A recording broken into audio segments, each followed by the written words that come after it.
अब मैं फिर आपके सामने एक बात कर रहा हूं। तुम चाहो तो, जैसे मान लीजिए कि मैंने कट ऑफ जारी की, मेरा एनालिसिस था, जरूरी नहीं है वो कट ऑफ सही हो, वो एक प्रिडिकेशन है, एक भविष्यवाणी है, पूर्वानुमेय है, सही भी हो सकता है, गलत भी हो सकता है। कितने यूट्यूब पे वीडियो बने हुए हैं कट ऑफ को लेकर, हजारों वीडियो बने हुए हैं, हजारों टीचरों ने बताया है। एक सही बच्चा क्या होता है, पेपर उसने कर लिया, संतुष्ट नहीं है अपने पेपर के रिजल्ट से, बंद करे उस पेपर को, रख दे अलमारी में, रिजल्ट आएगा तो ठीक है, नहीं तो नहीं आएगा। अब तुम एक एक प्रश्न को लेकर लड़ रहे हो यार, कैसे बेवकूफी भरे कदम उठा रहे हो। मान लीजिए मैंने कह दिया इस प्रश्न का आंसर ही होगा, आप मेरे से नाराज हो गए। उसने कह दिया कि होगा, आप उससे खुश हो गए कि वो मेरे कोडिंग बता रहा है। उसने मेरी कट ऑफ कम बता दिया, आप बड़े राज खुश हो गए, अरे वो सर सबसे बढ़िया है, उन्होंने कट ऑफ कम बताई है। अरे इस भावनात्मक दुनिया से बाहर निकलो यार, कैसी जिंदगी जी रहे हो तुम लोग, प्लस माइनस के फेर में उलझे बैठे हो। 2 नंबर कम हो रहे हैं, 2 नंबर ज्यादा हो रहे हैं, डेली आप आंसर की मिला रहे हैं, डेली आप प्रश्नों पे जिद कर रहे हैं, सर उस कोचिंग ने ये प्रश्न बनाया, उस कोचिंग ने ये प्रश्न मिला है। अरे क्या है ये सब, ये तुम्हारा काम है क्या ये। 15 दिन बाद में आंसर की आएगी, आंसर की आने के बाद रिजल्ट आएगा, आ जाएगा जो होना है। उन चीजों पे तुम अपना समय बर्बाद कर रहे हो जिनका आउटकम कुछ नहीं आना है। तुम जो करके आ गए वो बंद है, लॉक हो चुका है, कोई फायदा नहीं होने वाला है। चाहे तुम कितनी कट ऑफ देखो, चाहे तुम कितनी आंसर की मिलाओ, चाहे तुम कितने प्रश्नों पे विवाद करो, चाहे तुम किसी को गालियां निकालो, कुछ भी करो, अधीनस्थ सेवा चयन बोर्ड को खूब गालियां निकालो कि घोड़े और गधे एक कर दिए, बेकार लेवल है, पैटर्न नहीं है। क्या मिलने वाला है, आउटकम्स क्या आने वाले हैं बेटा, कुछ नहीं आने वाले। एक बच्चा जो इस समय बड़ा शांत होकर सोच रहा है कि सर एग्जाम में मैंने तैयारी की लेकिन फिर मैं बेटर नहीं कर पाया, क्यों नहीं कर पाया, मुझे उन कारणों को खोजना है। आपके हर पेपर में मेथड के अंतर्गत रिमीडियल परीक्षण पे, एग्जाम पे प्रश्न आया, रिमीडियल प्रश्न, निदानात्मक परीक्षण क्या है, हर जगह आ रखा था। अरे यार आपके एग्जाम में प्रश्न आ रहा है रिमीडियल, आप खुद रिमीडियल कर रहे हो क्या। आपने क्या गलतियां की, आपने पहचान की क्या। मैं सफल क्यों हुआ, पहचान की क्या। मैं टाइम मैनेजमेंट क्यों नहीं कर पाया, पहचान की क्या। मैंने मेहनत करने के बाद परिणाम क्यों नहीं आया, पहचान की क्या, नहीं की ना। अभी भी कट ऑफ के फेर में, पर्सन सही गलत के फेर में, आंसर की मिलाने के फेर में, अलग अलग कोचिंगों की आंसर की इकट्ठी कर रखी है।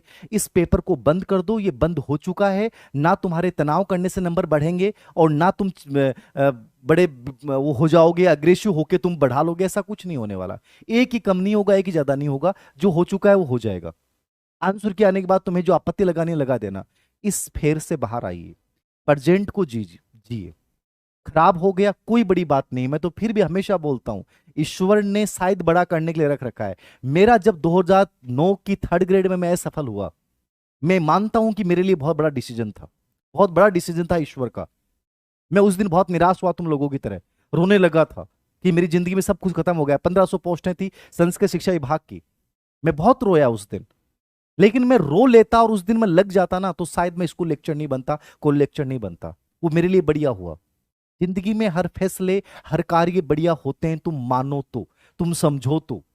यार इतनी सारी पोस्टें हैं, कॉलेज लेक्चर की इतनी गजब की पोस्ट है, कोई भी बच्चा सेलेक्ट हो सकता है। ग्रेड फर्स्ट इतनी गजब की भर्ती है, एल सेकंड ग्रेड है, ईओ आरओ की गजब की भर्ती होती है, एक आरएस के बराबर नौकरी होती है, सूचना सहायक है, संगणक की है, जूनियर अकाउंटेंट एक गजब की पोस्ट होती है, जहां प्रमोशन करते करते आप बड़े अकाउंट अधिकारी बन जाते हो लास्ट में जाके, इतने आपके रिलेशंस बनते हैं, इतना मजा आता है नौकरी करने में। यार इतनी सब चीजें हैं, तो आप क्यों लेके बैठे हैं उस अतीत को। मैंने देखा 2 दिन में इतनी खबरें मेरे पास आई कि सर बच्चे सुसाइड कर रहे हैं, 95 क्वेश्चन सही हुए, क्यों कर लिया यार। मैंने कहा कि नंबर से ऊपर उठिए यार, जीवन बहुत अलग है। क्या गवर्नमेंट सेक्टर सब कुछ है क्या, नहीं है। प्राइवेट सेक्टर में बहुत अच्छा आप कर सकते हैं। एक परीक्षा आपको तोड़ नहीं रही है, आप खुद को अपने आप को तोड़ रहे हो। इस दायरे से बाहर निकलना है और बहुत अच्छी रणनीति के साथ बढ़ना है।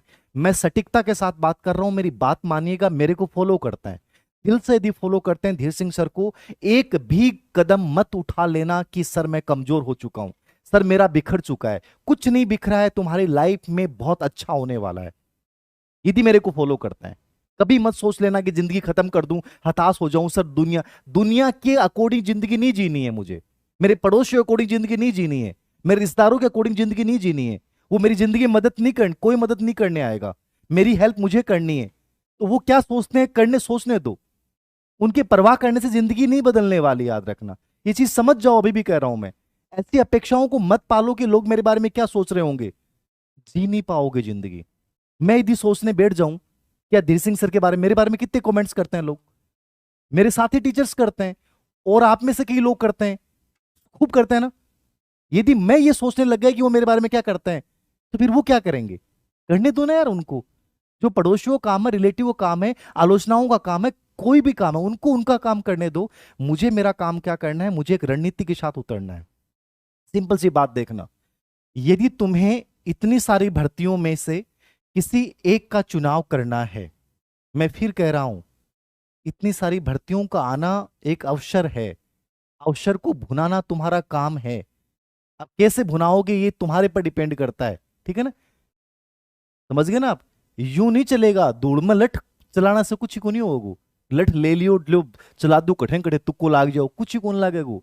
दूड़ में लठ चलानो नहीं है, सही तरीके से योजना बना के उतरना है। आप सोचो, एक 40 करोड़ की आबादी वाला भारत था उस समय, और उस पे एक 1.5 करोड़ की आबादी वाला देश शासन करके चला गया। अंग्रेज 1.5 करोड़ की आबादी वाले देश से थे। चंद अंग्रेजों ने पूरे भारत को रोंद डाला। चंद अंग्रेजों ने भारत को आजाद नहीं होने दिया।